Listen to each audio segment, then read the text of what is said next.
నమస్కారం. City cable CPC న్యూస్కు స్వాగతం. ముందుగా ముఖ్యాంశాలు.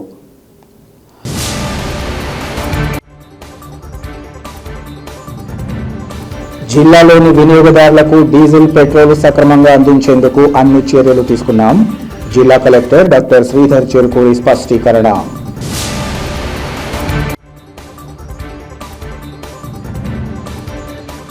రాష్ట్రంలో ఇంధన కొరతకు పూర్తిగా కూటమి ప్రభుత్వానిదే బాధ్యత. కూటమి ప్రభుత్వ తీరుపై మాజీ డిప్యూటీ సీఎం అంజద్ బాషా మండిపాటు.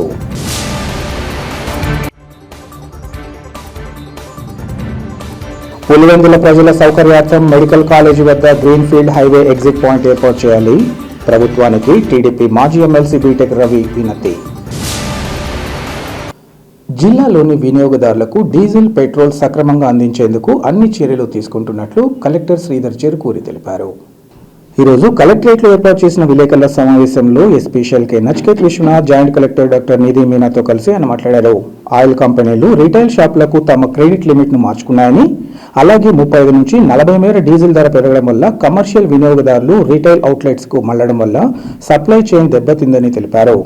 జిల్లాలో బీపీసీఎల్, ఐఓసీఎల్, హెచ్పీసీఎల్ అవుట్లెట్స్ 242 ఉండగా 113 అవుట్లెట్స్ ఇంధన నిల్వలు లేక మూతపడ్డాయన్నారు. జిల్లాలో సగటున రోజుకు 432 కిలోలీటర్ల ఇంధన వినియోగం ఉండగా ప్రస్తుత నేపథ్యంలో 475 కిలోలీటర్లకు పెరిగిందన్నారు. ఆయిల్ కంపెనీలు ఇంధన సరఫరా మెరుగుపరచడం వల్ల మంగళవారం మధ్యాహ్నానికి సాధారణ పరిస్థితులు ఏర్పడతాయని చెప్పారు.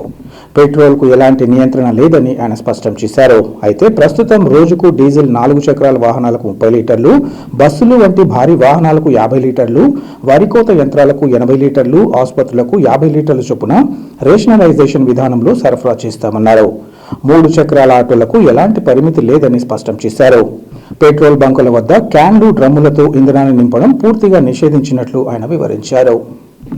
మీ అందరికీ తెలుసు, గత 2 రోజులుగా మొత్తం రాష్ట్రంలోనూ అదేవిధంగా మన జిల్లాలో కూడా ఈ డీజిల్ సప్లైస్ అనేది కొంత డిజరప్ట్ అవటం జరిగింది. సో దానికి సంబంధించి గౌరవ ముఖ్యమంత్రి గారు డీటెయిల్డ్గా రివ్యూ తీసుకోవడం జరిగింది. అలాగే స్పష్టమైనటువంటి ఆదేశాలు కూడా ఇవ్వటం జరిగింది. సో దానికి తగ్గట్టుగా మనం గత 24 గంటల్లో కొన్ని చర్యలు తీసుకోవడం జరిగింది. So that there will be a smooth distribution of diesel, అలాగే పెట్రోల్ కూడా. ఈరోజు పరిస్థితి తీసుకున్నట్టయితే ఉదయం నుంచి ఇప్పటి వరకు సుమారుగా 113 అవుట్లెట్స్ మన జిల్లాలో డ్రై అవుట్ అవటం జరిగింది. మన జిల్లాలో 242 అవుట్లెట్స్ కాను 113 అవుట్లెట్స్లో మనకి ఈ డీజిల్ నిల్వలు తగ్గిపోవటం జరిగింది. అలాగే ఈరోజు మనకి బీపీసీఎల్, హెచ్పీసీఎల్, ఐఓసీఎల్ ఈ 3 మెయిన్ ఆయిల్ కంపెనీ నుంచి ఇప్పటి వరకు 84 అవుట్లెట్స్కి మనకి ఈ యొక్క డీజిల్ అదేవిధంగా పెట్రోల్ రావటం జరిగింది. అలాగే వస్తూ ఉంది కూడా. అలాగే ఇంకా మిడ్ నైట్ కల్లా ఇంకొక 24 అవుట్లెట్స్కి మనకి మెటీరియల్ రావటం జరుగుతుంది, డీజిల్ కానీ పెట్రోల్ కానీ. సో ప్రతి చోట కూడా ఈ వచ్చినటువంటి డీజిల్ని లేదా పెట్రోల్ని మనం జాగ్రత్తగా అందరికీ కూడా డిస్ట్రిబ్యూట్ చేయడానికి ఏర్పాట్లు చేస్తున్నాం. అలాగే మనం గమనించుకున్నట్టయితే ఒక 3 ముఖ్యమైనటువంటి అంశాలు ఈ యొక్క సప్లై చైన్ని డిజరప్ట్ చేయటం జరిగింది. ఒకటి, ఈ ఆయిల్ కంపెనీసు సడన్గా వారి యొక్క క్రెడిట్ లిమిట్ విధానాన్ని మార్చుకోవడం జరిగింది. 1 ఏప్రిల్ నుంచి అంతకుముందు క్రెడిట్ లిమిట్ ఈ రీటైల్ అవుట్లెట్స్ అందరికీ కూడా 30 లక్షలు, 40 లక్షలు, కొంతమందికి ₹1,00,00,000 వరకు కూడా క్రెడిట్ లిమిట్స్ ఉన్నాయి. అటువంటి వాటన్నిటినీ కూడా వారు రద్దు చేసి క్యాష్ ఆన్ డెలివరీ అనేటువంటి విధానాన్ని తీసుకుని వచ్చారు. దాంతో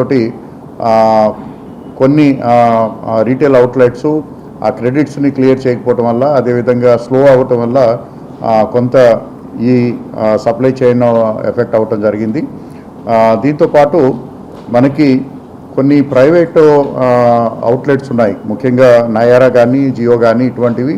సో వారు గత 2-3 రోజులుగా సేల్స్ని బాగా తగ్గించడం కానివ్వండి, లేకపోతే పూర్తిగా సేల్స్ని ఆపేయటం జరిగింది. ఇవి ముఖ్యంగా మన హైవేస్లో లొకేట్ అవుతూ ఉంటాయి. సో ఇవన్నీ కూడా మనకి రెగ్యులర్ అవుట్లెట్స్ పైన ఈ ప్రెషర్ పడటం జరిగింది. దీంతోపాటు ఈ బల్క్ కన్జంప్షన్ అంటే ప్రైవేట్ బల్క్ కన్జంప్షన్కి సంబంధించి మన దగ్గర 38 అవుట్లెట్స్ ఉన్నాయి. ఇవి ముఖ్యంగా ఆర్టీసీ, అదేవిధంగా మనకి సిమెంట్ ప్లాంట్స్, అలాగే నేషనల్ హైవే కన్స్ట్రక్షన్ కంపెనీస్, వీళ్ళందరూ కూడా వారి సొంత అవసరాల కోసం ప్రైవేట్ బంకులు పెట్టుకుంటారు. వాళ్ళు డిఫరెంట్ వెండర్స్ నుంచి తెచ్చుకొస్తారు. అయితే ఆ మార్కెట్లో రేటు ఇప్పుడు దగ్గర దగ్గర 35 నుంచి 40 రూపాయల వరకు పెరగటం వల్ల సో అక్కడి నుంచి కొంత మనకి రెగ్యులర్గా ఉండే రీటైల్ అవుట్లెట్స్ పైన రావటం, ఒత్తిడి పెరగటం జరిగింది. సో ఆ విధంగా మనకి చూసుకున్నట్టయితే అంటే రెగ్యులర్ సప్లైస్ వస్తున్నటువంటి సందర్భంలో బికాజ్ ఆఫ్ దీస్ టూ డిజరప్షన్స్ వల్ల మనకి సప్లైస్ ఎఫెక్ట్ అయినాయి. ఈరోజు ఉదయం నుంచి ఈ సప్లైస్ అయినవి కూడా మనకి రెస్టోర్ అవుతూ ఉన్నాయి. మనకున్నటువంటి డేటా తీసుకున్నట్టయితే యావరేజ్న మన జిల్లా మొత్తం మీద ఈ రీటైల్ అవుట్లెట్స్ ద్వారా 432 కిలోలీటర్స్ పర్ డే అవుతూ ఉంటాయి. అయితే గత 2 రోజులుగా యావరేజ్ ఇది 475 కిలోలీటర్స్ వరకు పెరిగింది. సో అంటే సడన్గా ఎక్కువ డిమాండ్ రావటం వల్ల కూడా ఈ యొక్క డిజరప్షన్ రావటం జరిగింది.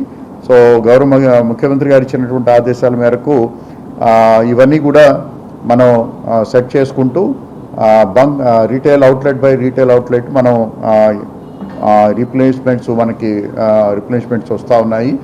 ఈరోజు రాత్రికల్లా కూడా చాలా వరకు మెజారిటీ ఆఫ్ ద బంక్స్కి వస్తుంది. అది రేపు ఉదయము రేపు మధ్యాహ్నం కల్లా పూర్తి స్థాయి నార్మల్సీకి వస్తుందని చెప్పేసి ఆశిస్తున్నాం. ఈ సందర్భంగా ప్రజలందరినీ కూడా కోరుకునేది ఏంటంటే దయచేసి ప్యానిక్ అవ్వద్దు. ఎందుకంటే డిపోస్ దగ్గర సఫిషియెంట్ క్వాంటిటీస్ ఉన్నాయి. అయితే ఈ డిస్ట్రిబ్యూషన్ మెకానిజంలో ఉన్నటువంటి సమస్యల వల్ల ఈ సమస్య తలెత్తింది. సో దాన్ని కూడా కరెక్ట్ చేసుకోవడం జరిగింది. రేపు మధ్యాహ్నం కల్లా కూడా నార్మల్సీకి వస్తుందని చెప్పేసి అనుకుంటున్నాం. అలాగే పూర్తిగా మనకు కావాల్సినటువంటి క్వాంటిటీస్ కూడా అందుబాటులోకి వస్తాయి.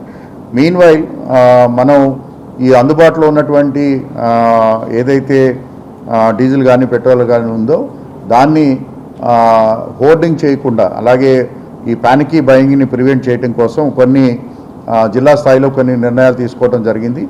ఆ నిర్ణయాల ప్రకారము 3 వీలర్స్కి అన్నీ కూడా మనం వారికి ఎటువంటి రిస్ట్రిక్షన్ లేకుండా వెహికల్ వెళ్ళినప్పుడు వాళ్ళు they can have the full tank capacity. అదేవిధంగా మనకి 4 వీలర్సు ముఖ్యంగా ఆటోలు, మన కార్లు కానివ్వండి, లేకపోతే వ్యాన్స్ కానివ్వండి, అటువంటి వాటి అన్నిటికీ కూడా 30 లీటర్స్ పర్ వెహికల్ చొప్పున మనం రేషన్ చేయటం జరిగింది. ఎవరైనా ఎమర్జెన్సీ సిచ్యువేషన్స్లో ఎస్పెషల్లీ హాస్పిటల్స్ కానివ్వండి, లేకపోతే క్రిటికల్ యూనిట్స్ కానివ్వండి, వాళ్ళు జనరేటర్స్ కానీ ఎక్కడైనా కావాలన్నట్టయితే వారికి కూడా కూపన్ విధానం ద్వారా మనం ఒక్కొక్కరికి 50 లీటర్ల చొప్పున ఇవ్వాలని చెప్పేసి మనం నిర్ణయం తీసుకున్నాము. అలాగే ఎట్టి పరిస్థితుల్లోనూ కూడా ఈ బల్క్ కన్జ్యూమర్ యొక్క వెహికల్స్ అంటే మనకి హైవే వెహికల్స్ కానివ్వండి, నేషనల్ హైవే వర్క్స్ జరుగుతున్నాయి.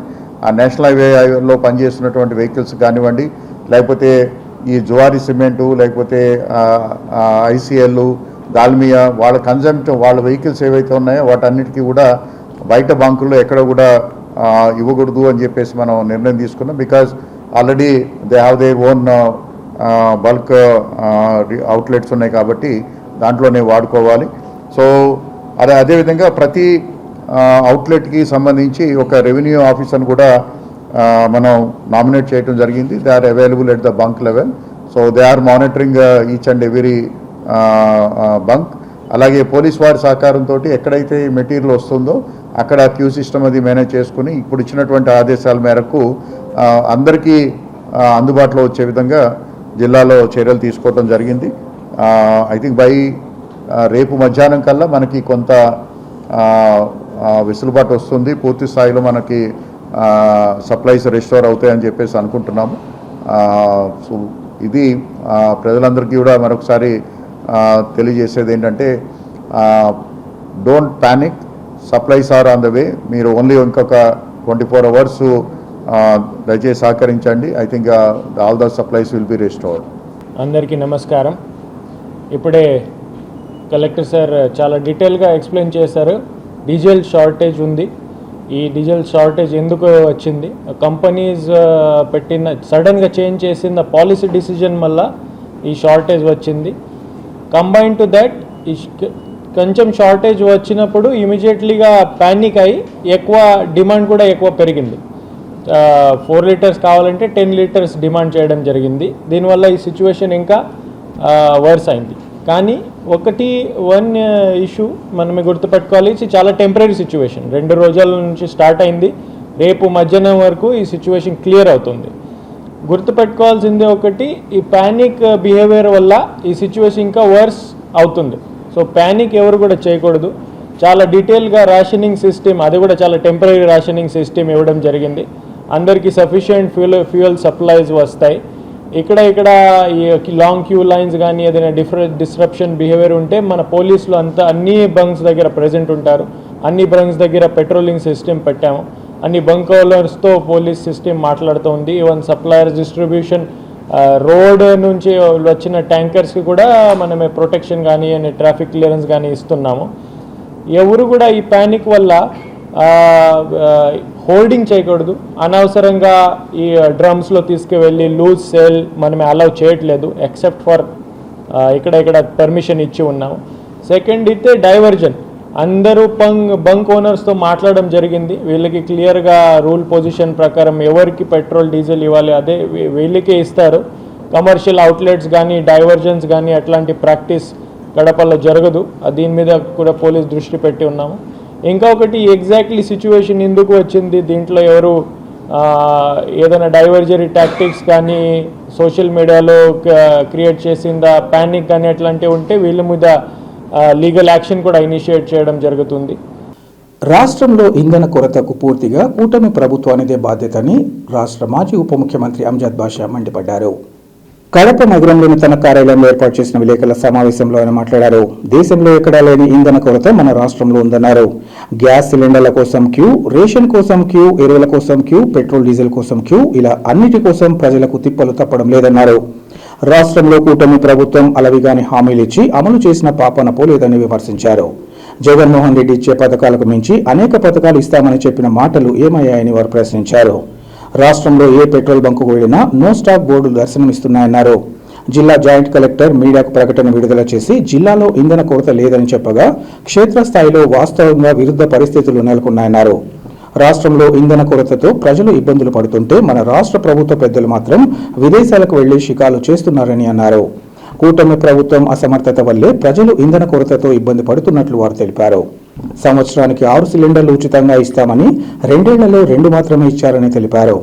చంద్రబాబు నాయుడు మొదటగా ఇచ్చిన హామీ సూపర్ 6 గురించి ప్రజలకు సమాధానం చెప్పాలని డిమాండ్ చేశారు. ఈ కార్యక్రమంలో మాజీ కార్పొరేటర్లు తదితరులు పాల్గొన్నారు. మరి ఇవాళ ఆంధ్ర రాష్ట్రంలో కూటమి ప్రభుత్వం వచ్చి 2 సంవత్సరాలు అవుతా ఉంది. అనేక హామీలు ఇచ్చేసి అలవిగాని హామీలు ఇచ్చి అధికారంలోకి వచ్చిన ఈ కూటమి ప్రభుత్వం, చంద్రబాబు నాయుడు గారి ప్రభుత్వం ప్రజలను పూర్తిగా విస్మరించిన పరిస్థితి స్పష్టంగా కనిపిస్తూ ఉంది. అసలు ఈ రాష్ట్రంలో పరిపాలన అనేది ఉందా అని చెప్పి ప్రజలకందరికీ కూడా అనుమానం కలిగే విధంగా ఈ పరిపాలన కొనసాగుతూ ఉంది. మరి ఇవాళ ఈ ప్రభుత్వం యొక్క పెద్దలు మరి ఈ రాష్ట్రంలో జరుగుతున్న పరిస్థితులు వాళ్ళ వరకు చేరువ అవుతున్నాయా లేదా అని చెప్పి కూడా అనుమానం కలిగే పరిస్థితి ఉంది.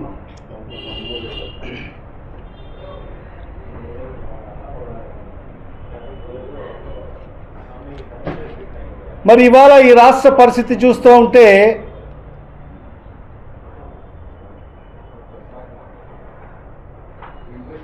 ఎన్నికల ముందు చంద్రబాబు నాయుడు గారు ఏం చెప్పారు, ఈ రాష్ట్ర ప్రజలకందరికీ కూడా నమ్మించి నేను ముఖ్యమంత్రి అయితే మా కూటమి ప్రభుత్వం అధికారంలోకి వస్తే జగన్మోహన్ రెడ్డి చేసిన సంక్షేమ పథకాలకు మిన్నగా నేను మీకు సహాయం చేస్తాను, సంక్షేమ పథకాలు అందిస్తాను. ఆయన అందిస్తున్న సంక్షేమ పథకాలు అందిస్తూ ఇంకా మెరుగైన సంక్షేమ పథకాలు అందిస్తాను, సంపద సృష్టించి మరి ఆ సంపద సృష్టిలో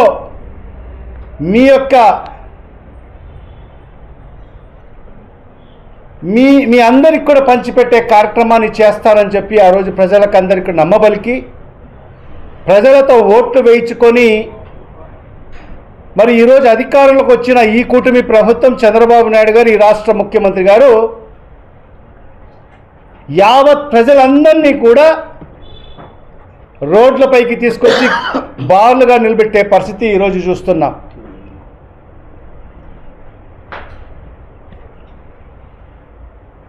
దేశంలో ఎక్కడ లేనటువంటి కొరత మరి డీజిల్, పెట్రోల్ కేవలం మన రాష్ట్రంలో ఉన్న పరిస్థితి స్పష్టంగా కనిపిస్తూ ఉంది. ఎక్కడ చూసినా కూడా వందల మోటార్ సైకిల్స్, కార్లు ప్రతి పెట్రోల్ పంప్ కాడ బార్లుగా నిలబడిన పరిస్థితి స్పష్టంగా కనిపిస్తూ ఉంది. మరి ఈరోజు చూడండి, ప్రతి పెట్రోల్ బంక్ కాడ కూడా మరి ఇదే పరిస్థితి.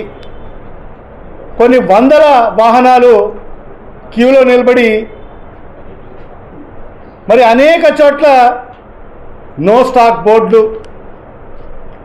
మరి ఇవాళ ఇక్కడ మీరు చెప్పచ్చు, ఇది మీ పత్రిక, సాక్షి పత్రిక, మీరు ఏదైనా ఫోటోలు పెట్టచ్చు అని చెప్పి మాట్లాడచ్చు. మా సాక్షి పక్కన పెట్టినా మీ యొక్క పత్రిక ఆంధ్రజ్యోతి మీ పత్రికే ఈ ప్రభుత్వానికి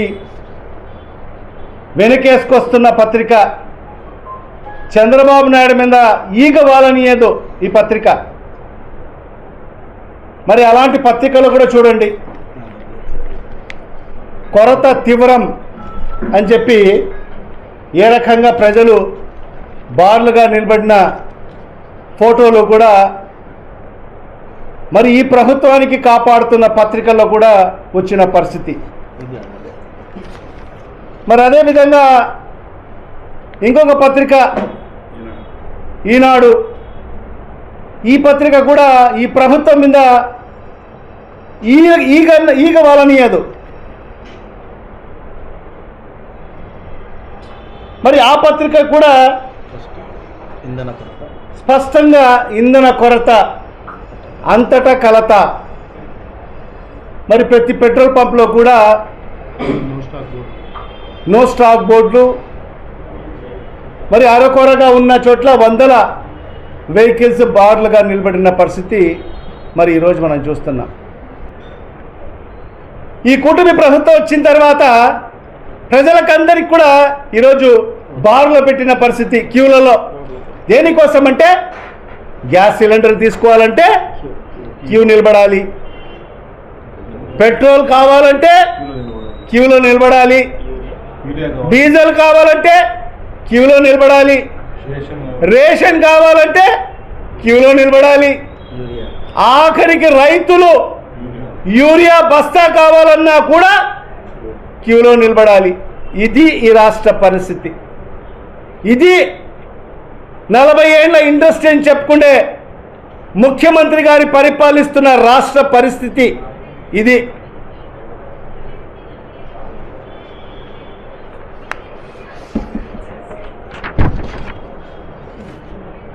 అందుకే చాలా మంది కూడా ఈ రకంగా కూడా అనుకుంటున్నారు, ఆంధ్రాలో ఇంధనం నిల్, మద్యం మాత్రం ఫుల్. ఇదే విజనరీ, ఇదే విజనరీ.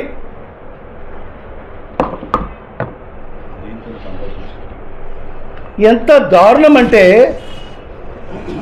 ఒక ప్రభుత్వం ఈ రకంగా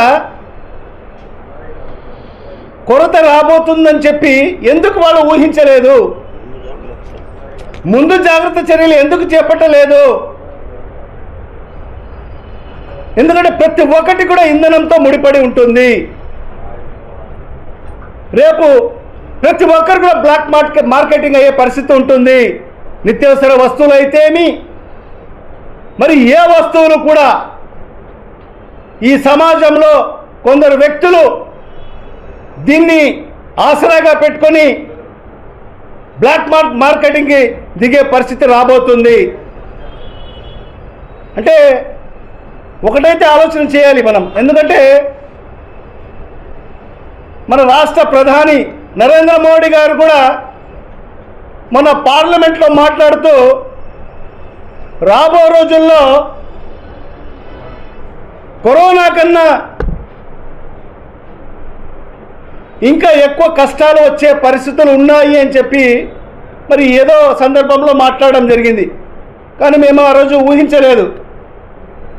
మరి ఇదే పరిస్థితి కొనసాగితే మాత్రం కరోనా కన్నా అధ్వాన్నమైన పరిస్థితి ఈ రాష్ట్రంలో ఉండబోతుంది.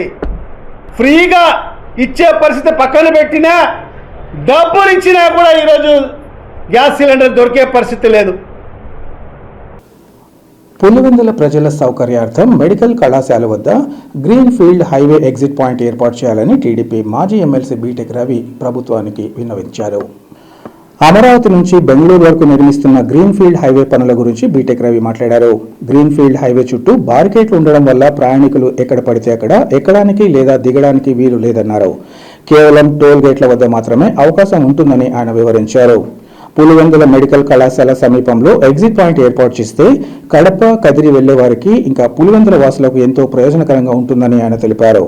ఈ ప్రాంతంలో ఎగ్జిట్ పాయింట్తో పాటు రెస్ట్ ఏరియా, పెట్రోల్ బంక్, రెస్టారెంట్లు ఏర్పాటు చేయాలని, ఈ విషయమై కూడా కేంద్ర మంత్రి నితిన్ గడ్కరీ కూడా విన్నవిస్తామని ఆయన తెలిపారు. హైవే నిర్మాణం కోసం భూములు కోల్పోయిన రైతుల సమస్యలపై స్పందిస్తూ సుబ్బారెడ్డి అనే రైతు దాదాపు 12 ఎకరాల భూమిని కోల్పోయారని, ప్రభుత్వం ఇచ్చే పరిహారం ప్రస్తుత మార్కెట్ ధరతో పోలిస్తే చాలా తక్కువగా ఉందని రవి ఆవేదన వ్యక్తం చేశారు. ఈ సమస్యను కలెక్టర్ దృష్టికి తీసుకెళ్లి రైతులకు తగిన న్యాయం జరిగేలా చూస్తామని హామీ ఇచ్చారు. వంతెనల ఎత్తు తక్కువగా ఉండడం వల్ల హిటాచీ వంటి పెద్ద యంత్రాల రాకపోకలకు ఇబ్బంది కలుగుతున్న ఫిర్యాదులను అధికారులతో చర్చిస్తామన్నారు. టోల్గేట్ కట్టి దిగాల్సి వస్తుంది, టోల్గేట్ కట్టి ఎక్కాల్సి వస్తుంది. అది పులివెందుల ప్రజలకు అందరికీ కూడా కొంత కన్ఫ్యూజింగ్గా ఉంది. ఎందుకంటే ఇంకో రోడ్డు అటు కొండడిపల్లి దగ్గర పోతూ ఉంది. ఆ రోడ్డు దగ్గరే రెస్ట్ ఏరియా ఇచ్చి అక్కడే ఒక ఎగ్జిట్ పెట్టి ఇక్కడ లేకుండా ఇక్కడ ఎగ్జిట్ కానీ ఉండదనే అపోహ అందరికీ ఉంది. ఆ క్లారిటీ కోసం ఈరోజు ఏదైతే ఇక్కడ వర్క్ చేస్తున్నారో దిలీప్ ఇల్కాన్ వాళ్ళ దగ్గరికి, అలాగే పులివెందుల ఆర్డీఓ గారిని కూడా పిలిపించి మాట్లాడడం జరిగింది. ఇక్కడంతా కూడా ఇక్కడే ఎగ్జిట్ పెట్టాలి. ఎందుకంటే ఇది ఇటు కడప వెళ్ళేదానికి కానీ, అలాగే కదిరి ప్రాంతానికి కానీ, అలాగే పులివెందుల ప్రజలకు పులివెందుల ప్రాంతానికి కానీ చాలా ఉపయోగకరంగా ఉంటుంది. అటు మళ్ళీ ఒక 15 కిలోమీటర్స్ పోయి ఈ రోడ్డు ఎక్కాలంటే కూడా పులివెందుల వాసులకు అందరికీ చాలా ఇబ్బంది. కాబట్టి ఆ ఎగ్జిట్ అనేది ఇక్కడే పెడితే, ఎందుకంటే ప్లస్ ఈ ప్రాంతానికి పులివెందుల టౌన్కు మధ్యలో మెడికల్ కాలేజ్ కూడా ఉంది. కాబట్టి ఇక్కడ ఇదంతా పెట్టి చేస్తే ఇక్కడ ట్రాఫిక్ పెరగడము, ఆ తర్వాత పులివెందుల కూడా ఇంత దూరం డెవలప్ కావడము, ఇవన్నీ జరిగి ఏదైతే మెడికల్ కాలేజీ పేషెంట్స్కి కూడా ట్రాఫిక్ కూడా అంటే రవాణా సౌకర్యానికి కూడా ఇబ్బంది లేకుండా జరుగుతుందని అందరూ పులివెందుల ప్రజలంతా కూడా ఇక్కడే ఎగ్జిట్ పెట్టాలని కోరుకుంటున్నారు. రెండో ముఖ్య విషయం ఏంటంటే ఇక్కడ రెస్ట్ ఏరియా అనేది లేకుండా అక్కడ పెట్టాలనే ఆలోచన ఉంది. అది కూడా మేము ఎందుకంటే కూటమి ప్రభుత్వం తరఫున గడ్కరీ గారికి కూడా ఆ రెస్ట్ ఏరియాను కూడా అక్కడి నుంచి ఇక్కడికే షిఫ్ట్ చేసి ఇక్కడే ఒక పెట్రోల్ పంపు, ఇక్కడే కొన్ని రెస్టారెంట్లు, ఆ తర్వాత దానికి తగినటువంటి అంటే గ్రీన్ ఫీల్డ్ హైవేలో ఎగ్జిట్ దగ్గర ఏమేమి ఫామ్ అవుతావో అవన్నీ కూడా ఇక్కడే పెడితే ఫ్యూచర్లో కూడా ఈ నుంచి పులివెందులు అంతా కూడా కలిసిపోయే పరిస్థితి ఉంటుంది. కాబట్టి ఆ రెస్ట్ ఏరియాకు దానికి సంబంధించినవన్నీ కూడా ఇక్కడే పెట్టాలా, ఇది ఎంతవరకు ఇది అని అదంతా తెలుసుకునే దానికంతా వచ్చాము. కంప్లీట్ కూడా వీళ్ళకు దిలీప్ ఇల్కాన్ వాళ్ళకు 24 కిలోమీటర్స్ అయితే దాదాపు 60% వరకు బీటీ కూడా వేశారు. ఒక నామాలగుండ దగ్గర స్ట్రక్చర్ ఒకటి కంప్లీట్ అయితే తర్వాత వీళ్ళ పని కూడా అయిపోయే విధంగా ఉంది. కాబట్టి మన పులివెందుల ప్రజలు అందరూ కోరుకునేది ఏంటంటే ఇక్కడే ఎగ్జిట్ పెడితే పులివెందుల ప్రజలందరికీ సౌకర్యంగా ఉంటుందనే ఉద్దేశంతో మేము ఇక్కడికి రావడం, వీళ్ళతో మాట్లాడడం, ఎగ్జిట్ కూడా ఇక్కడే కంప్లీట్ చేయాలని. ఇందులో ఒక బాధాకరమైన విషయం ఏంటంటే ఈ ఎగ్జిట్ ఇదంతా పెట్టినప్పుడు ఒక సుబ్బారెడ్డి అనే ఒక ఆయనది 10 ఎకరాలు పోయే పరిస్థితి, 12 ఎకరాలు. వాళ్ళు నామినల్గా ఇక్కడ అంతకుముందు ట్రాన్సాక్షన్ ఏముందో ఆ రేటుతో దానికి 3 టైమ్స్ వేసి ఎకరా 10 లక్షల రూపాయలతో ఇస్తున్నారు. మన కళ్ళ ముందరనే ఇక్కడ తర్వాత ఎకరా 1.5-2 కోట్లకు కూడా అమ్మిన పరిస్థితి. కాబట్టి వాళ్ళ రిక్వెస్ట్ ఏంటంటే మాకు డబ్బులు పెంచాలా, లేదంటే ఆల్టర్నేట్గా ఈ చుట్టుపక్కల ఒక 5-6 కిలోమీటర్ సరౌండింగ్స్లో ఏదైనా ల్యాండ్ ఉంటే కూడా మాకు ఇవ్వమని అడుగుతున్నారు. ఇది ప్రత్యేకంగా తీసుకొని కలెక్టర్ దృష్టికి తీసుకుపోయి ఎవరైతే భూములు ఈ రోడ్డు కోసం ఇచ్చి త్యాగం చేసినారో వాళ్ళు నష్టపోకుండా ఏదన్నా కానీ మా ప్రయత్నం మేము చేస్తామని కూడా హామీ ఇవ్వడం జరుగుతుంది. ఈయన పెద్ద ఆయన చెప్పేది వింటే చాలా బాధాకరం. ఒకసారి అలైన్మెంట్ జరిగి, రెండోసారి జరిగి, మూడోసారి మేము అనాథలము, మాకు ఏ పొలిటికల్ బ్యాక్గ్రౌండ్ లేదు కాబట్టి తర్వాత ఇక్కడ పెట్టడం జరిగింది. అక్కడంతా పెద్ద పెద్దోళ్ళ ల్యాండ్లలో పోతుంటే దాన్ని మార్చి లాస్ట్కు తీసుకొచ్చి మా నెత్తిన వేసినారని తర్వాత ఈయన కూడా చెప్తాడు. ఇది వాస్తవమేనా? పాపం అట్లా ఈయన దానికి బలి అయిపోయినాడు. కాబట్టి ఈయన తరపున కలెక్టర్కు పోయి వీళ్ళ సమస్య విన్నవించి డబ్బు పెంచడమా లేదా ఆల్టర్నేట్ సోర్స్ ఏదైనా ఉంటే వీళ్ళకి న్యాయం జరిగేట్టుగా కూడా మేము ప్రయత్నం చేస్తాం. ఉపాధి హామీ పథకానికి సంబంధించిన కూలీల పెండింగ్ నిధులను సత్వరమే విడుదల చేసి వారి సమస్యలను పరిష్కరించాలని వైసీపీ జిల్లా Panchayati Raj wing president Paidela Lakshminarayana Reddy demand చేశారు. ఉపాధి హామీ పథకానికి సంబంధించి కూలీల సమస్యల పట్ల నిర్లక్ష్యంపై వైసీపీ పంచాయతీరాజ్ విభాగం ఆధ్వర్యంలో కలెక్టరేట్ ఎదుట నిరసన వ్యక్తం చేశారు. ఈ సందర్భంగా లక్ష్మీనారాయణ రెడ్డి మాట్లాడుతూ 2025 డిసెంబర్ నెల నుంచి పెండింగ్లో ఉన్న కూలీల వేతనాల విడుదల పట్ల నిర్లక్ష్యం తగదన్నారు. ముఖ్యంగా ఉపాధి కూలీలకు చెల్లించాల్సిన వేతనాలను వెంటనే చెల్లించాలని డిమాండ్ చేశారు. పనుల వద్ద నీరు, నీడ, మందుల సౌకర్యం కల్పించాలని, కూలీలు అడిగిన వెంటనే పని కల్పించి వలసలు ఆపాలని డిమాండ్ చేశారు. అలాగే నకిలీ మస్టర్లు అరికట్టి నిజాయితీగా పనులు జరిగేటట్టుగా చూడాలని, ఉపాధి హామీ పనులలో భయపడిన అవినీతిపై వెంటనే చర్యలు తీసుకోవాలన్నారు. పనులు లేక జిల్లా కూలీలకు సమృద్ధిగా పనులు కల్పించి ఉపాధి హామీ పథకంలో భాగంగా అన్ని గ్రామాలలో పనులు కల్పించాలని డిమాండ్ చేశారు.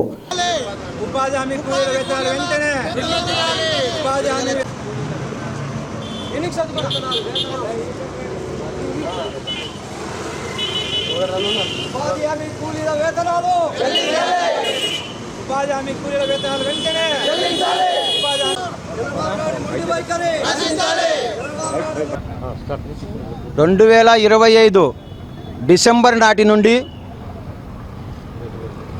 నేటి వరకు ఉపాధి హామీ కూలీల వేతనాల బకాయిలు వెంటనే చెల్లించాలి.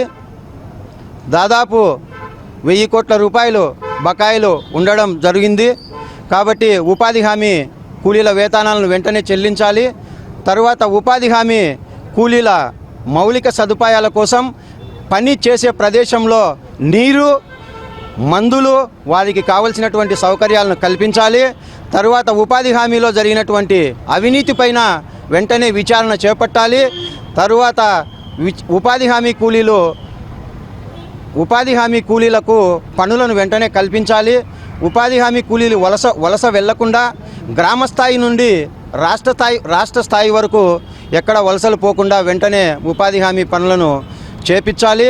తరువాత ఉపాధి హామీ యొక్క పనుల యొక్క అవినీతి పైన వెంటనే విచారణ చేపట్టి ఉపాధి హామీ పనులను సక్రమంగా జరిగేటట్టు చర్యలు తీసుకోవాలి. 15th ఫైనాన్స్ కేంద్రం రిలీజ్ చేసినటువంటి గ్రామీణ ప్రాంతాల మౌలిక సదుపాయాల కోసం కల్పించినటువంటి డబ్బును కరెక్టుగా ఈ గ్రామీణ ప్రాంతాల ఉపాధి హామీ కూలీల ఉపయోగానికి, వారి యొక్క బతుకు తెరువుకు వెంటనే పని కల్పించి దాన్ని మాత్రం ఉపయోగించాల్సిందిగా మా డిమాండు.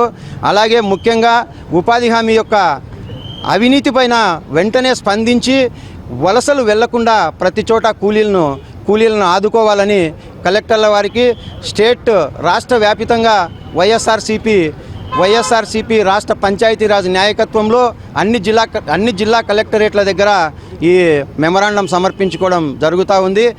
వార్తలు ముగించే ముందు ముఖ్యాంశాలు మరోసారి.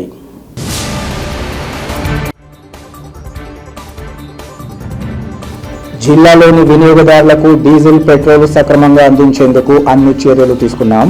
జిల్లా కలెక్టర్ డాక్టర్ శ్రీధర్ చెరుకూరి స్పష్టీకరణ.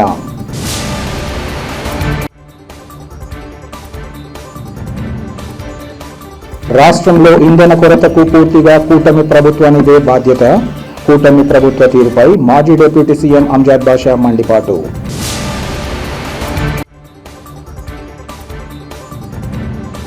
పులివెందుల ప్రజల సౌకర్యార్థం మెడికల్ కాలేజీ వద్ద గ్రీన్ఫీల్డ్ హైవే ఎగ్జిట్ పాయింట్ ఏర్పాటు చేయాలి. ప్రభుత్వానికి టీడీపీ మాజీ ఎమ్మెల్సీ బీటెక్ రవి వినతి. సిటీ కేబుల్ సిపిఎస్ న్యూస్ ఇంతటితో సమాప్తం. నమస్కారం.